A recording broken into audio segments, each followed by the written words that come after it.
The first problem that our supercomputer faces is that all of these criteria establish a Pareto efficient allocation, but there can be multiple Pareto efficient allocations. And they give no guidance on choosing among them. Okay, so the first problem he faces is which Pareto optimal allocation should he choose? He could ask the colonists to vote, give them a set of options, but we've seen that there can be weird paradoxes that arise from voting. Okay, and these happen in the real world too, where maybe we end up with a candidate for president or for prime minister or whatever that is not the most preferred. Like most people would have preferred somebody else, but because of the way sort of a primary system or a voting system is arranged, we end up with a choice that's not the majority choice of most people.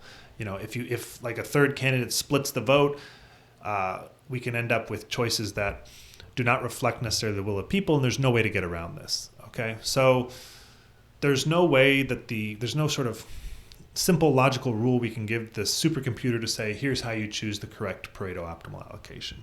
But maybe that's not a problem. There could also be situations where the colonists are all united. They all have a similar vision. They don't have really different weird preferences. And it's actually not hard for them to say what they want. They could say, hey, supercomputer, just split it equally, 50-50, like 100th share for everyone. And we all have the same preference on food or shelter. If that's the case, hey, that's easy.